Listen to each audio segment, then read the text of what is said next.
Chapter 22 embryology and development of angiosperms. Angiosperm के life cycle 2 generations पे consist करते हैं।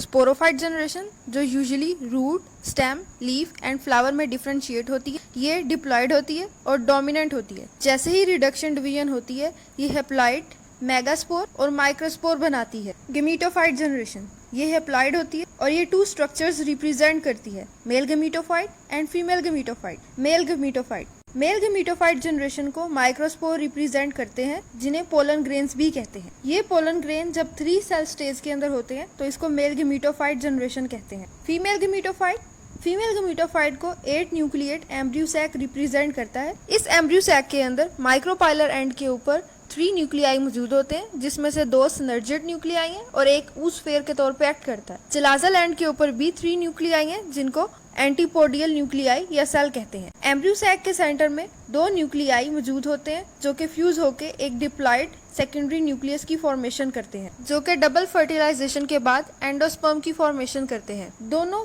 गेमीटोफाइट्स हाईली रिड्यूस होती हैं और कम्प्लीटली डिपेंडेंट होती हैं स्पोरोफाइट की। जैसे कि आप लोगों को पहले भी बताया है कि रिडक्शन डिवीजन के बाद माइक्रोस्पोर एंड मेगास्पोर बनते हैं, जो कि हेप्लॉइड होते हैं। फर्टिलाइजेशन के बाद इनका नंबर दोबारा से रीस्टोर हो जाता है और ये डिप्लॉइड के अंदर कन्वर्ट हो जाते हैं। जाइगोट स्पोरोफाइट जनरेशन का फर्स्ट सेल है। एंजियोस्पर्म में एक और सिग्निफिकेंट पॉइंट एंडोस्पर्म की फॉर्मेशन है, जो कि ट्राइपोलाइड होते हैं। ये उस वक्त बनता है जब फर्टिलाइजेशन के दौरान 2 पोलर न्यूक्लियाई और एक स्पर्म न्यूक्लियाई फ्यूज करते हैं। ऊस-4 एम्ब्रियो की फॉर्मेशन करती है, ओव्यूल सीड बनाते हैं और ओवरी फ्रूट की फॉर्मेशन करती है। डेवलपमेंट ऑफ फ्लावर को मॉडिफाइड शूट भी कहते हैं और ये सबसे पहले एक बर्ड की फॉर्म में अपीयर होती है। ये फोलिएज बर्ड की तरह डेवलप होता है, लेकिन इसके इंटरनोड इलोंगेट नहीं होते। फ्लावर का प्राइमोडिया एक स्मॉल एक्सिस की फॉर्म में अपीयर होता है। इस एक्सिस में मौजूद मेरिस्टेमेटिक सेल्स इनलार्ज होते हैं और एक राउंडेड स्ट्रक्चर बनाते हैं, जिसे रिसेप्टिकल कहते हैं, और इसके नीचे स्टॉक बनती है, जो बाद में पेडिसल की फॉर्मेशन करती है। सबसे पहले रिसेप्टिकल के ऊपर 4 डिफरेंट पॉइंट्स के ऊपर सर्कल की फॉर्म में सेपल्स के प्राइमोडिया डेवलप करते हैं, फिर स्टेमन के प्राइमोडिया बनते हैं और उसके बाद पिस्टल अराइज होती है। और जब पिस्टल के प्राइमोडिया की ग्रोथ स्टॉप हो जाती है तो फिर लास्ट में पेटल्स के प्राइमोडिया अपीयर होते हैं। माइक्रोस्पोरोफिल, स्टेमन या एंड्रोशियम, इसके 3 पार्ट्स हैं, जिसके अंदर एंथर, फिलामेंट और कनेक्टिव इंक्लूडेड है। कनेक्टिव स्टीराइल टिश्यूज है, जो कि एंथर की लोब्स के दरमियान में मौजूद होते हैं। ये फिलामेंट की एक्सटेंशन है, जिसके अंदर कंडक्टिंग स्टैंड्स मौजूद होते हैं, जो कि एंथर की डेवलपमेंट के अंदर हेल्प आउट करते हैं।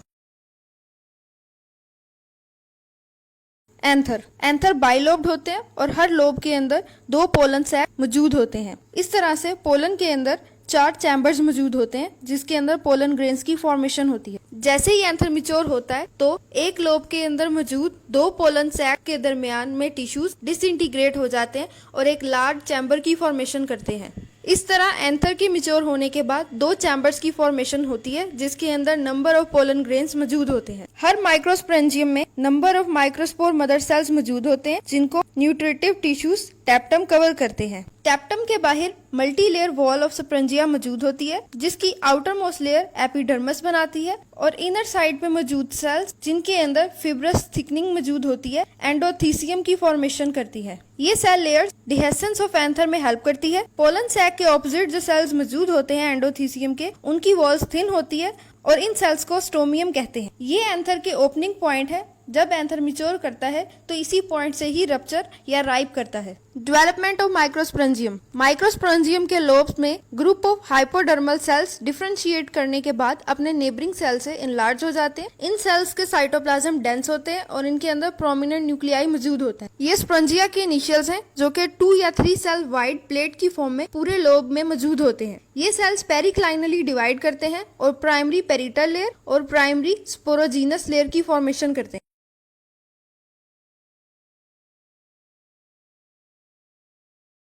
प्राइमरी पेरिटल लेयर ये एपिडर्मिस के नीचे मौजूद होती है। इस लेयर के सेल एंटीक्लाइनली और पेरिक्लाइनली डिवाइड करते हैं और 3 to 5 concentric layers of cell add करते हैं, जो कि एंथर की वॉल्स बनाती हैं। Outermost parietal layer endothecium बनाती है। एंडोथीसियम के ओवरऑल सेल्स के अंदर फिब्रस थिकनिंग मौजूद होती है, लेकिन पोलन सैक्स के ऑपोजिट मौजूद सेल, उनकी वॉल्स थिन होती है और ये ओपनिंग पॉइंट होते हैं। इनर मोस्ट पेरिटल लेयर टेप्टम की एक लेयर बनाती है। ये सेल्स रेडियली एलोंगेटेड होते हैं और वेज शेप होते हैं। इनका साइटोप्लाज्म भी डेंस होता है और न्यूक्लियस प्रोमिनेंट होता है। एंडोथीसियम और टेप्टम के दरमियान भी 1 to 3 लेयर ऑफ सेल्स मौजूद होती हैं। प्राइमरी स्पोरोजीनस लेयर, इस लेयर के सेल्स माइटोटिकली डिवाइड करते हैं और माइक्रोस्पोर मदर सेल्स या पोलन मदर सेल्स बनाते हैं। पहले ये pollen mother cells closely packed होते हैं, लेकिन जैसे जैसे एंथर इनलार्ज होता है, पोलन सैक का साइज भी इनलार्ज होता जाता है और ये सेल्स स्फेरिकल इन शेप हो जाते हैं। और बहुत से केसेस के अंदर कुछ spore mother cells non functional हो जाते हैं और न्यूट्रिटिव सेल्स के तौर पे एक्ट करते हैं। डेहेसेंस ऑफ एंथर, जब पोलन ग्रेन्स मैच्योर हो जाते हैं तो पोलन ग्रेन्स एंथर की वॉल के ऊपर प्रेशर एक्सर्ट करते हैं, जिसकी वजह से स्टोमियम के पॉइंट से एंथर बस्ट करता है और पोलन ग्रेन्स फ्री हो जाते हैं। एंथर की डेहेसेंस के डिफरेंट मेथड्स हैं, जो कि ये हैं। नंबर 1, लॉन्गिट्यूडनल, एंथर के लोब्स लॉन्गिट्यूडनल डायरेक्शन में बस्ट करते हैं, जैसे कि सनफ्लावर के अंदर। नंबर 2, ट्रांसवर्स, एंथर के लोब्स अपने लॉन्गिट्यूडनल एक्सिस के प्रीपेंडिकुलरली रप्चर होते हैं और पोलन्स को फ्री करते हैं, जैसे कि ओसिमम। Number 3, porous, dehiscence small pores के थ्रू होती है, जो कि एंथर की टिप के ऊपर मौजूद होते हैं। बहुत से केसेस के अंदर इन पोर्स के ऊपर एक कवर भी मौजूद होता है, जिसको ओपरक्यूलम भी कहते हैं। फॉर एग्जांपल, सोलोनेसी फैमिली के बहुत से मेंबर्स। नंबर 4, वॉल्वर, डेहेसेंस के दौरान एक या एक से ज्यादा वॉल्व्स की फॉर्मेशन होती है, जो कि विंडो के तौर पे एक्ट करता है। ये वॉल्व्स आउटसाइड डायरेक्शन की तरफ ओपन होते हैं और पोलन ग्रेन्स को फ्री करते हैं। फॉर एग्जाम्पल, बर्बरिस प्लांट, जब एंथर मैच्योर हो जाता है तो एंथर के अंदर मौजूद मिडल लेयर्स और टेप्टम की वॉल डिसऑर्गेनाइज हो जाती है। इसी के साथ साथ पोलन सैक्स के दरमियान मौजूद स्टीराइल लेयर भी डिसइंटीग्रेट हो जाती है और एक लार्ज चैम्बर या कंपार्टमेंट की फॉर्मेशन करती है। इस वक्त एंथर के अंदर सिर्फ 2 लेयर्स मौजूद होती हैं, एक एपिडर्मिस और एक एंडोथीसियम। पोलन सैक्स के सामने मौजूद एंडोथीसियम के सेल्स थिन वॉल्ड होते हैं, जो कि स्टोमियम सेल्स कहलाते हैं। जैसे ही पोलन ग्रेन मैच्योर होते हैं, ये वॉल्स की तरफ प्रेशर अप्लाई करते हैं और थिन वॉल सेल्स वहां से रप्चर हो जाते हैं। इस तरीके से पोलन ग्रेन एंथर से बाहर फ्री हो जाते हैं। माइक्रोस्पोर यूनिसेलुलर है और ये यूनिन्यूक्लिएट होते हैं। इसकी सेल वॉल 2 कोट्स पे कंसिस्ट करती है। इनर इंटाइन, जिसके अंदर लार्ज सेंट्रल न्यूक्लियाई मौजूद होता है और साइटोप्लाज्म डेंस होता है। आउटर एक्साइन, एक्साइन की सरफेस बास केसेस के अंदर रफ होती है और इसके ऊपर बहुत सी ऑर्नामेंटेशंस डेवलप हुई होती है, जैसे कि spine like structure, reticulate surface या presence of warts etcetera. Exine में एक या एक से ज्यादा जंप पोर भी मौजूद होते हैं, जहां से पोलन ट्यूब जर्मिनेट करती है। माइक्रोस्पोर स्टिग्मा पे जर्मिनेट करते हैं और एक लॉन्ग पोलन ट्यूब बनाते हैं, जो कि स्टाइल से होती हुई ओवरी या एम्ब्रियो सैक तक पहुंचती है और न्यूक्लियाई ट्रांसफर करती है। Male gametophyte, pollen grain male gametophyte का फर्स्ट सेल है। ये हेप्लॉइड होते हैं और इसकी जर्मिनेशन उस वक्त शुरू होती है जब माइक्रोस्पोर पोलन सैक में ही मौजूद होते हैं। पोलन ग्रेन में मौजूद न्यूक्लियस को सेंट्रल वैक्यूल की डेवलपमेंट की वजह से एक पेरिफेरी की तरफ शिफ्ट कर दिया जाता है।